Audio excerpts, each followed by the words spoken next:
no ECG Cardio. Sou Guilherme Levi e vim trazer para vocês uma ilustre e amiga, companheira que eu tenho a honra de ser amiga, Milena Santos, doutora cardiologista, especialista em cardio-oncologia, trabalha... Conta pra gente onde você trabalha. Guilherme, obrigada, só você mesmo. Mas é um prazer aqui, obrigada pelo convite. Eu já sou cardiologista há bastante tempo, trabalho aqui na Casa de Saúde São José, sou rotina da unidade coronariana, trabalho lá no Instituto Nacional de Cardiologia e agora, mais recentemente, eu tenho me apaixonado aí por essa especialidade que a gente vai conversar um pouquinho hoje, que é a cardio-oncologia. Isso é muito interessante, né? É uma coisa nova que foi começando, as pessoas têm muitas dúvidas e é um tema muito específico, né? Por isso... na verdade, assim, quando os residentes estão lá e aí começam a perguntar assim, mas peraí, mas vai falar só de tumor de coração? Né? Essa é a pergunta que tanto os próprios médicos, né, sejam os recém-formados ou alguns que não estão tão habituados, perguntam o que é cardio-oncologia, né?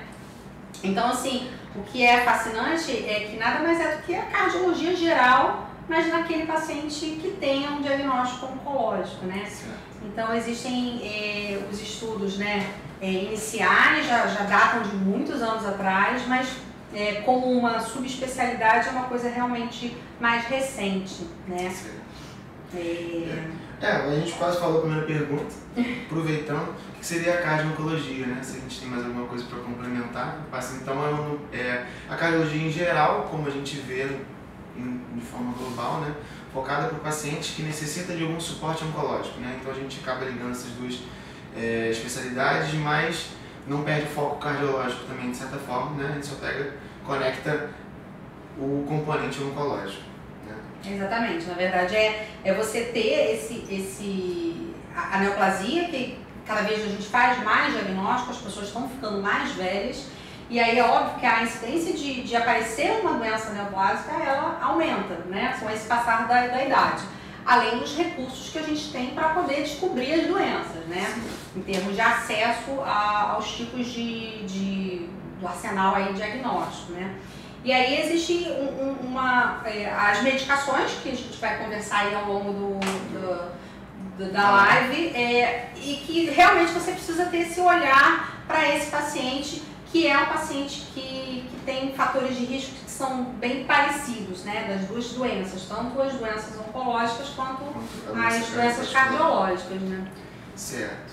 Aí partindo para a próxima pergunta, dentro desses pacientes, né, cardiológicos, quando vão para uma situação oncológica, todos eles precisam de uma avaliação? Pelo que eu entendi da pergunta, todos os pacientes oncológicos precisam de uma avaliação cardiológica? Bom, existem alguns critérios, né, seja de gravidade, seja de comorbidades, né? Então, aqueles pacientes que são mais idosos, que já trazem consigo fatores de risco, né, que são fatores de risco como a pressão alta, o diabetes, o colesterol alto, a doença coronariana, né, que às vezes é o paciente que já tem doença coronariana estabelecida, que tem arritmia e que nesse inteirinho do acompanhamento tem esse diagnóstico oncológico, aí sim você classifica esse doente como merecedor de uma avaliação mais ampla cardiológica, né, para conduzir o tratamento oncológico. Então são as comunidades que a gente conhece na cardiologia, né? Isso. A gente acaba vendo o risco cardiovascular dele e quando ele precisa de um tratamento oncológico a gente entra em contato com você. Exatamente. E aqui vem a terceira pergunta, uma pergunta fora até do que a gente está comentando, mas é uma pergunta que eu acho interessante, para ver se estimula a galera que está para perguntar coisas diferentes, né? Como que você vê o mercado da cardio-oncologia, uma coisa muito nova, interessante, se estimula? Eu acho que assim, você faz diferença na vida daqueles pacientes oncológicos, né? Porque o que se vê como uma subespecialidade é relativamente recente, né? E existe, a gente sempre costuma falar, são dois mundos que se tocam, né? Tanto da oncologia e da hematologia como da cardiologia, porque eles têm fatores de risco muito similares, né? E existe, às vezes, um pouco de resistência, né, por parte do oncologista, né, de tomar essa opinião com o cardiologista. Só que isso, quando a coisa começa a acontecer de uma forma assim, é tão melhor, né? O paciente consegue tolerar uma medicação que, sabidamente, tem um efeito cardiológico negativo, mas se você tem uma parceria do cardiologista com o oncologista, o onco vai conseguir dar o melhor tratamento para aquele paciente e isso aí vai fazer a maior diferença em termos de sobrevida, em termos de tolerar a medicação. Então é uma parceria que precisa estar como o melhor amigo ali.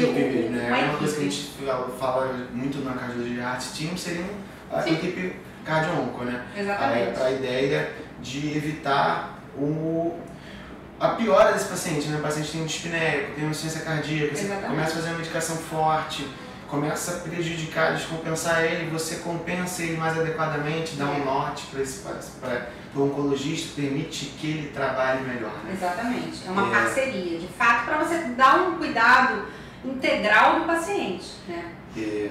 Na prática do mercado isso ainda não tem muito, né? Mas tem muito que crescer. Tem bastante. De crescer em equipe, espaço, né? E por aí vai. Isso é bom para quem tem curiosidade. Né? Com certeza, com certeza. Em relação, a gente até comentou alguns, mas tentar deixar mais objetivo, em relação a quais são os fatores de risco e as formas de avaliar esse paciente quando chega no seu consultório. Né? Pelo que eu entendi da pergunta, é um paciente oncológico que buscou seu suporte, seja um que se acompanha, né? Seja um que veio de fora. Você faz alguma investigação? Exatamente. Então, tudo começa com uma boa história clínica, né? Então, assim, às vezes, eu passo até pro outro lado, às vezes, o paciente cardiológico que vai lá no teu consultório com uma insuficiência cardíaca, que você começa a buscar quais são os fatores de risco. Fuma, bebe, tem história de alguma exposição, alguma medicação, doença coronariana, você começa a buscar isso, né? E isso eu sempre dou exemplo daquele paciente que teve um linfoma, uma leucemia lá quando ele era bem novo, teve exposição a antraciclínicos, que a gente vai falar um pouquinho mais pra frente, e que aí anos depois se passam, ele abre um quadro com insuficiência cardíaca. Então, assim, na história clínica é super importante você saber se aquele adulto jovem que está ali no teu consultório teve exposição a algum quimioterápico, porque às vezes é uma história que vem depois, né? Tanto para o paciente que está fazendo, né, o tratamento, tanto até para o paciente que veio, né? Você vê as próprias causas de insuficiência cardíaca, né? Exatamente. Propriamente dito. Porque tem lesões que vão aparecer tardiamente à exposição. Certo. Então teve uma exposição de remédio lá atrás, uma criança com 5, 6 anos de idade e aparece um adulto jovem com 20, 21 no teu consultório e você tem que lembrar que tem que perguntar isso. Então fica muito importante como uma causa, né? E pensando no paciente que vai começar uma quimioterapia, você pede algum exame específico ou é uma investigação padrão? Então, existem coisas padrões que você, além da história, né? O eletrocardiograma, que faz parte, ele é um combo, né, da avaliação. E para alguns tumores, para algumas exposições de medicação, aí você vai adequar de acordo com o que for. Então, o ecocardiograma, e aí existem métodos de ecocardiografia que você pode ter alterações precoces, né? E aí acho que é um pouco mais específico, mas existem métodos que a gente pode lançar mão. Estratificar para procurar melhor, né? Exatamente. E aí vai ser de acordo com os sintomas também, né? E aí cada medicação preferencialmente vai gerar uma lesão em algum órgão e sistema, né? Certo. Então... interessante. Em seguida, a pergunta seria em relação aos fármacos. Aí acaba ficando junto duas perguntas aqui que mandaram pra gente. Quais fármacos são cardiotóxicos? E acabaram perguntando logo em seguida das antraciclinas e eu tô tentando a semana inteira falar esse nome, do trastuzumab, que são os dois remédios mais importantes. Quando se fala de cardiotoxicidade, historicamente você vai lembrar do acometimento do músculo cardíaco, né? Que classicamente são os antraciclínicos que estão relacionados, né? Mas lembrar que os efeitos colaterais das drogas, eles podem ser em vários, não só na miocardiopatia, né? Então você tem efeitos na parte vascular, então de espasmo coronariano, você tem efeitos em pico hipertensivo, né, no sistema de hipertensão, arritmia, tanto bradiarritmia quanto taquiarritmia, doença coronariana, tem medicações, principalmente no câncer de próstata, que podem fazer progredir a doença aterosclerótica. Então, assim, você tem toda sorte de alterações no sistema, né, cardiológico, que não só a miocardiopatia, né? Em relação aos antraciclínicos, é sempre importante, é o que o paciente costuma dizer, que doutora, eu fiz aquela medicação vermelha.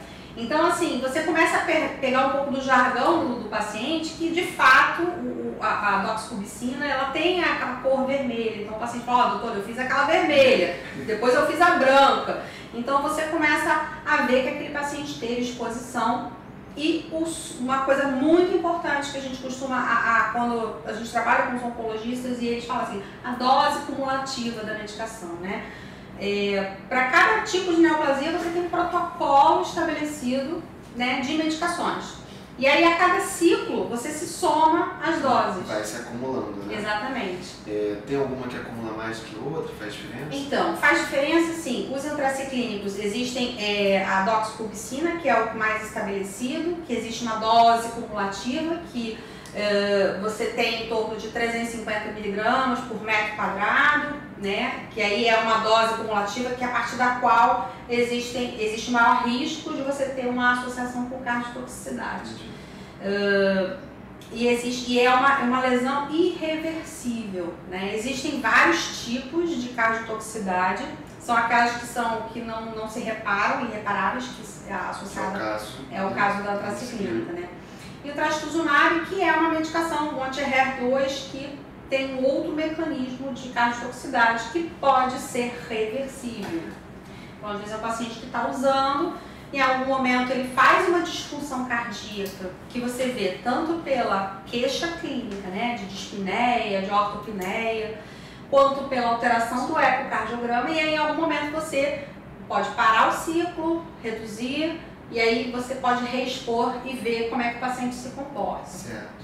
Então, dentro do que a gente conversou, só fazendo um feedback, né? Temos os fármacos, a gente avalia cada risco do paciente como qualquer outro. E a gente, ao fazer uma droga, a gente avalia de forma objetiva cada uma delas, a antraciclina sendo também cumulativa, mas irreversível, e o trastuzumab de forma reversível. Então a gente acompanha, se tiver um problema a gente permite retornar, né? Parar de fazer. Exatamente. E avaliar o custo-benefício. E aí o mais importante assim, né, é você fazer esse paciente que vai ser exposto a uma medicação que nitidamente, sabidamente, né, tem uma cardiotoxicidade, é você fazer o acompanhamento bem de perto. Então você faz segmento com 3 meses, com 6, com 9, com 12. Em geral, a cardiotoxicidade ela aparece aí no primeiro ano de exposição, mas existem casos que essa lesão pode ser dali a 10 anos. Que é o caso que você até comentou do paciente que chegou com doença cardíaca, você tentar avaliar. Perguntaram especificamente do câncer de próstata, te perguntar em relação ao câncer de próstata se tem alguma situação específica da terceira neoplasia e se tem alguma outra neoplasia também que tem alguma característica específica. A gente trabalha assim com grupos, né, de doenças mais prevalentes, né? Então a mama a gente já falou um pouquinho, né, sobre os antraciclínicos, os anti-HER2, e a próstata em geral é aquele homem um pouco mais de meia idade para a terceira idade que tem fatores de risco para a doença coronariana e que invariavelmente às vezes precisa fazer uma medicação antiandrogênica, né, que são medicações que podem fazer progredir a doença aterosclerótica. Então isso é super importante, porque é um paciente que já está ou é meio gordinho, que já tem hipertensão, diabetes, e aí ele em geral vem para o consultório para avaliar, né? Primeiro se ele já tem doença, né, coronariana, procurar, porque às vezes é um doente que não se cuida tanto, né? E aí observar essa medicação que ele faz que pode fazer progredir uma doença coronariana. Então você precisa saber em que cenário você está trabalhando. Então, dentro do câncer de próstata, a gente acaba também tendo um foco por causa das medicações da doença coronária, né? Sim. Para a gente poder ter uma avaliação melhor. Então, seguindo, essa que a gente viu. Uma pergunta bem interessante mais abaixo seria em relação ao paciente dentro da cardio-onco, com suporte cardiológico, se tem alguma característica em relação à intervenção, seja hemodinâmica, seja devices, tem... Isso. Então, esse paciente, ele às vezes vem pra gente num contexto, por exemplo, de pré-operatório. Um paciente que tem um tumor que precisa ter uma intervenção cirúrgica e você vai fazer uma avaliação de risco desse paciente, né? Ou seja, uma avaliação para liberar esse paciente para o procedimento cirúrgico. E aí você tem que considerar nesse momento a coisa mais importante. Qual é a progressão, qual é a rapidez com que esse câncer precisa, por exemplo, ser ressecado, né? Certo. E aí, quando você vai avaliar esse paciente, às vezes o paciente tem uma angina e aí ele vai precisar fazer, né, uma coronariografia para ver se tem lesão, se não tem lesão. E aí você precisa, essa pergunta precisa ser sempre respondida, né? O que precisa ser feito? O que é mais grave? Mais grave naquele momento. É um câncer que está tomando tudo e que precisa ser ressecado. Então, você tem que botar a mão na consciência e falar assim, ó, será que eu vou botar um stent nesse paciente, ele vai ficar com uma medicação, uma dupla antiagregação, que vai retardar o procedimento cirúrgico dele do câncer. Então, você às vezes tenta tratar clinicamente ele, ou então fazer uma alternativa do procedimento. Você acaba individualizando para ver o que atrapalha mais o prognóstico. Exatamente. Né? Então, às vezes a gente tem paciente que tem um tumor de pulmão, que vai fazer uma quimioterapia, que tem uma ação mielotóxica, ou seja, na oncologia a gente tem uma coisa que chama nadir, né, que é o pico da ação, né, máxima do quimioterápico em relação à plaqueta, à coagulação, à anemia. Então, às vezes o paciente vai cair a plaqueta, então você tem que ponderar se de fato você vai colocar um stent que vai exigir que tenha uma medicação que faça reduzir ou fazer disfunção de plaqueta. Você avalia até, você se soma com a medicação oncológica, né? Exatamente. Em que momento, se você vai botar um stent, se vai botar naquele momento, vai esperar o ciclo acabar, né? Exatamente. Evitando o risco a mais para esse paciente, né? Exatamente. Até por um tratamento clínico otimizado, tentar Exatamente, fazer isso tudo no consultório. Em relação a outros procedimentos, tem contraindicação, alguma coisa assim? Em relação, por exemplo, esse é um tema importante para onde seria hemodinâmica, né? Parte de device, marca-passo, essas coisas. Às vezes tem alguns pacientes que fazem drogas, que fazem alteração de intervalo QT, fazem bradicardia.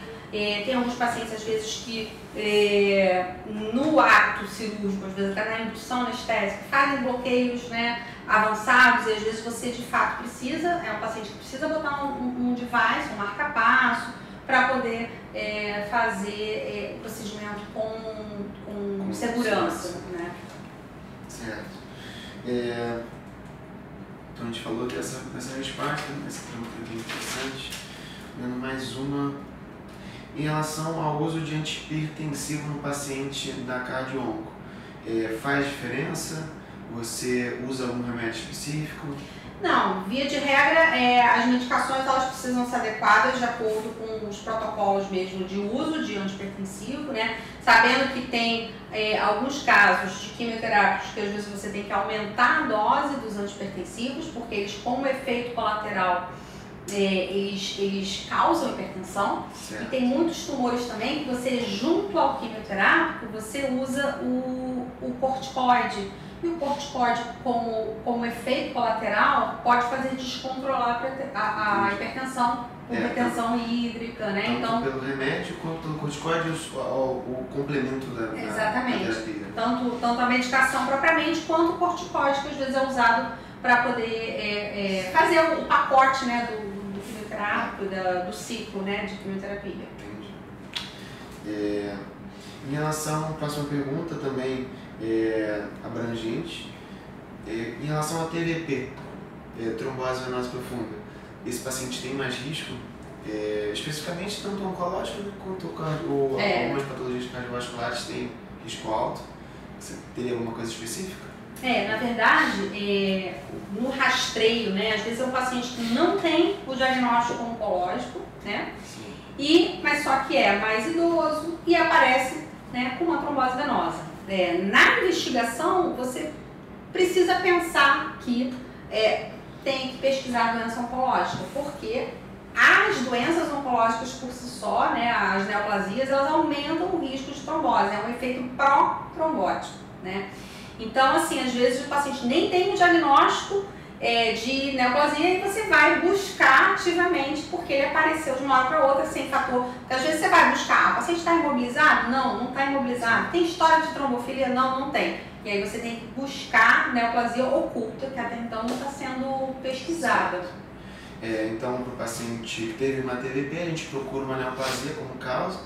E para o paciente que está tratando uma neoplasia, a gente também não pode esquecer também, sempre vale a pena fazer a profilaxia, você faz para todo mundo. Exatamente, você faz, existem vários protocolos de uso, né, de profilaxia de trombose venosa.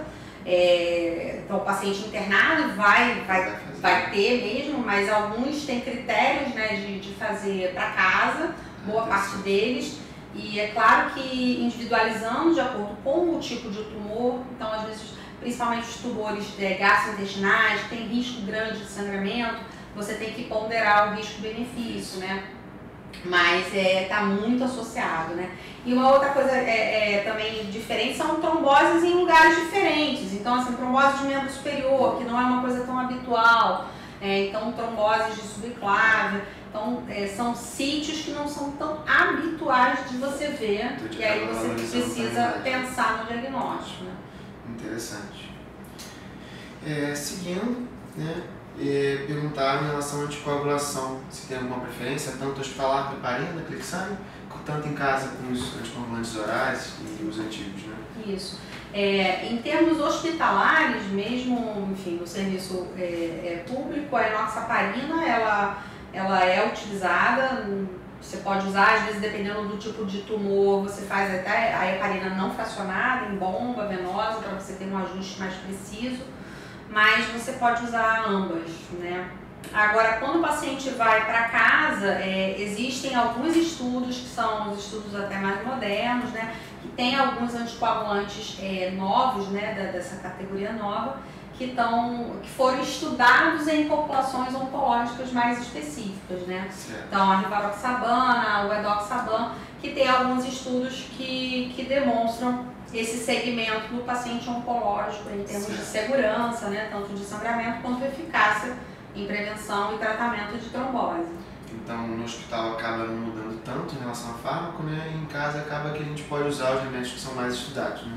Sim. Como tudo na cardiologia é muito bem estudado. Exatamente. Em relação a perguntas, até deixei por último, que são perguntas mais específicas. Em relação ao torsades, tem alguma associação, alguma coisa que a gente fica no nosso norte? Existem medicações que estão associadas ao aumento do intervalo QT, né, que a gente precisa ficar bem atento, né, porque você tem que ficar medindo o intervalo, evitar as drogas que nitidamente aumentam o intervalo de QT, então os antidepressivos, né, a própria amiodarona, porque se você tem uma medicação que vai aumentar o intervalo QT, ela aumenta a chance de você ter torsade, que seria, né, a taquicardia polimórfica, né?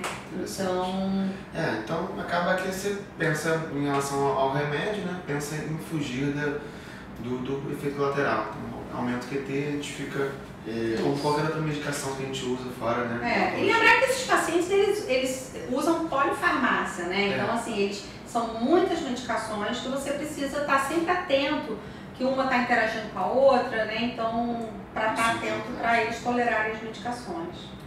Em relação a doenças do pericárdio, você teria alguma associação com as doenças do pericárdio? Sim. Tem nitidamente algumas medicações que fazem tanto pericardite quanto miocardite, né? Então, existem medicações que fazem miocardite que podem ser fulminantes, né, com grave disfunção ventricular, e outras também que podem cursar, né, com derrame pericárdico, com derrame pleural. Até tem um paciente recente que estava usando imatinib, que é uma medicação que está associado tanto ao derrame, né, tanto edema periférico, anasarca e a arritmia ventricular, a arritmia supraventricular, que aí você tem que ficar de olho. A abordagem, você pensa em tirar um remédio em relação, evoluiu muito rápido, você teria que ter o mesmo raciocínio de acumulativo para esse tipo de doença? Não, aí é feito com a medicação específica, não é dose cumulativa, né?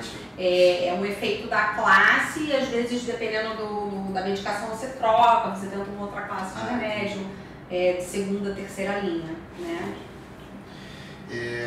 A seguinte seria em relação à radioterapia. Você tem alguma associação com a arteriosclerose? Você tem alguma coisa que a gente pode prevenir ou, né, ficar alerta?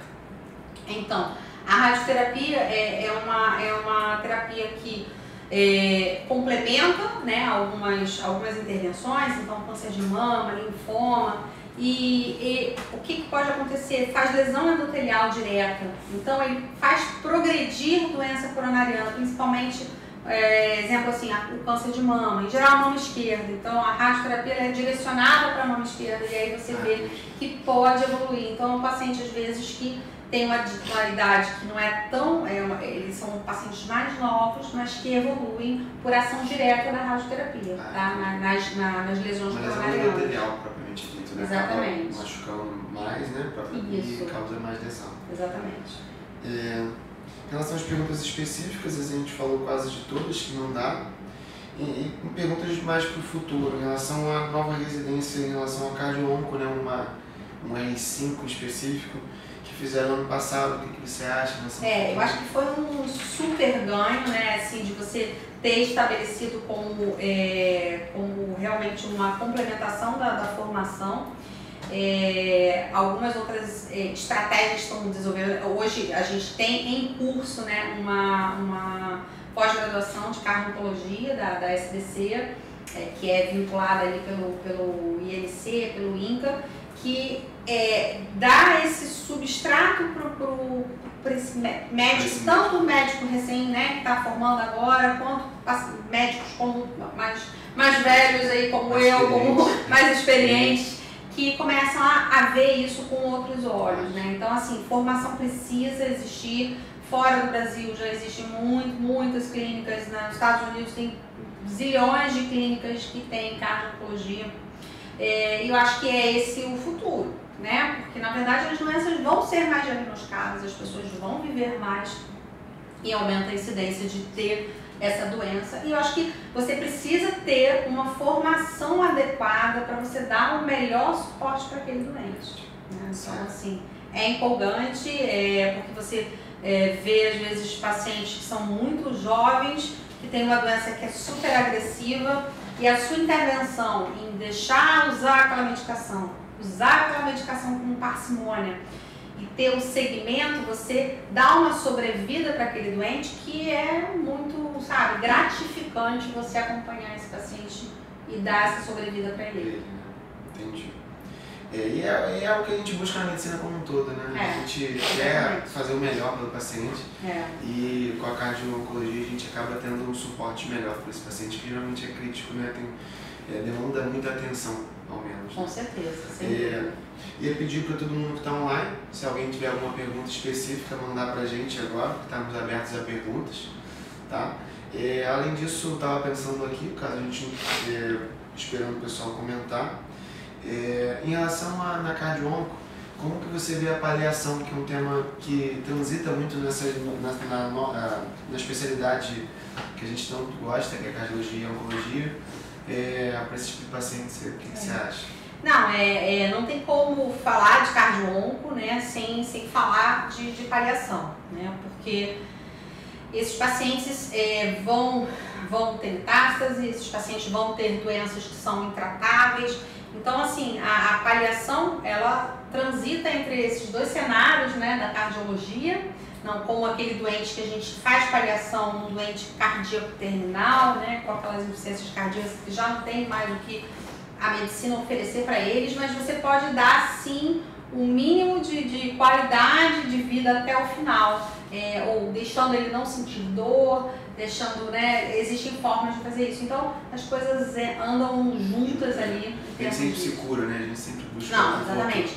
Mas você tem como, acho que principalmente o que eu sempre digo para os meus pacientes, para os familiares, primeiro é você ter um diálogo muito aberto, né? Você dividir com o paciente, dividir com a família, o que vai vir, né? O início é tudo o quê? Qual é o plano terapêutico, né? O que você vai fazer? Qual é a proposta? O que vai acontecer no dia 2, no dia 3, no dia 4? Porque aí o paciente se antecipa às coisas e a família também é super importante nisso. Eu ressalto a questão multidisciplinar disso, que é super importante. Então tem toda uma recomendação de nutrição, de fisioterapia, de sair do leito, de psicologia, né? Da assistência social. Então é aquele paciente que está ali, que precisa desse suporte. O que vai ser depois, né? Como é que eu vou fazer? Vai paliar? Não vai? Como que vai ser feito? Ou se paliar, vai fazer? A família suporta que isso seja feita domiciliarmente, né? Ou não vai precisar estar no hospital, porque aquela família, você tem um olhar mais apurado daquela família. Então, assim, você acolhe o paciente, você acolhe a família, né? Então, o diagnóstico acaba passando por todos ali, né? Por toda a família e você acaba sendo integrante daquilo ali. E uma outra coisa que agora estava me lembrando, que é super importante, é o exercício físico, né? Nesse perfil de paciente, né? Então, existe a questão da reabilitação, né, cardíaca para aquele paciente que vai fazer uma intervenção cirúrgica grande. E existe também a introdução para alguns pacientes que às vezes a atividade física não faz parte dele, como eles melhoram a qualidade de vida. Então isso é outro... No próprio tratamento, né? Exatamente. Melhora, libera endorfina, o paciente fica mais disposto, tanto disposto para o tratamento, tem os outros efeitos colaterais imediatos da quimioterapia, não só a cardiotoxicidade, então é o enjoo, é a mialgia, é um cansaço que não é dispneia, mas é um cansaço da própria medicação. Então esse paciente precisa ter essa questão do exercício físico prescrito de fato, né? Então isso faz um impacto absurdo, né? Além do suporte nutricional também, que é super importante. Sempre que possível, às vezes o paciente vai fazer uma intervenção cirúrgica muito grande, você precisa fazer um suporte antes para preparar para que ele consiga não ter decência de sutura, que ele consiga passar bem por uma cirurgia que às vezes é uma cirurgia gigantesca, né? Então, assim, tem muita coisa para conversar, tem muita equipe aí para poder estar junto desse paciente. Parte de fisioterapia, parte de nutrição, parte do próprio educador físico, seja exatamente. Como for, né? Muito legal. Essa pergunta deu muito mais coisa para falar. Vamos ver se alguém dos últimos aqui fez alguma pergunta. Por enquanto, ninguém. Vou esperar um instante. Ver se alguém fala. Tem algum tema dentro de um cardio que você pense? Alguma coisa que Nossa, você tanta coisa. Não, mas acho que sei lá, é uma coisa que a gente vai aprendendo a cada dia, né? Eu acho que essa união com os oncologistas é uma coisa que eles olham com super bons olhos, né? A gente já chega lá o povo da cardiologia querendo medir o QT, mas assim, é uma troca. E a gente também aprender a falar aqueles nomes que são impronunciáveis, né, das medicações e os ciclos, e assim, precisa estar junto ali para você entender. Só vivendo, né? Só vivendo, né? Até porque os esquemas quimioterápicos, eles se repetem pelas doenças, e aí tem segundas linhas, terceiras linhas. É muita coisa, mas existe muita tecnologia hoje, né? Para você ter os aplicativos, das calculadoras de risco, das medicações. Então, assim, tem muita coisa. Quando você começa a ver 1, 2, 3, 4, 10 casos ali, você vê que a coisa te dá um norte diferente. Te dá um norte, mas tem muita medicação que é nova, tem coisas que a gente ainda vai descobrir, né? Então, tem bastante coisa aí pra gente ainda estudar e eu acho que só tem a crescer. Não, acho que só tem a crescer, de fato. Acho que tem que ter mais gente fazendo isso. Porque é isso que você vai ver no teu consultório, quem faz clínica, quem faz intervenção, vai ver também. E eu acho que E precisa saber que existe gente que está fazendo isso. Horas voadas, né? Exatamente, precisa ter formação, acho que precisa isso estar dentro da faculdade de medicina, sabe? Acho que a gente vai chegar nisso aí, com certeza as escolas da faculdade de medicina acho que vão ter que inserir isso aí, né, no programa, eu vislumbro isso, né? Acho que lá desde da graduação, né? Então, em relação às perguntas, os últimos momentos agora ninguém fez nenhuma pergunta. Gostaria de agradecer muito a sua presença, né? Amiga, chefe e staff, então, com tudo num só. Foi muito bom. Queria agradecer, em breve a gente deixa também no YouTube. E tá ótimo. Deixa seu perfil profissional pra gente, pra quem quiser seguir. Como é que tá lá, doutora? Doutora Milena Santos, cardiologia. Tá? Espero que tenham gostado. Tivemos bastante dúvidas que mandaram aqui para o próprio ECG Cardio, tá? E fica por aí.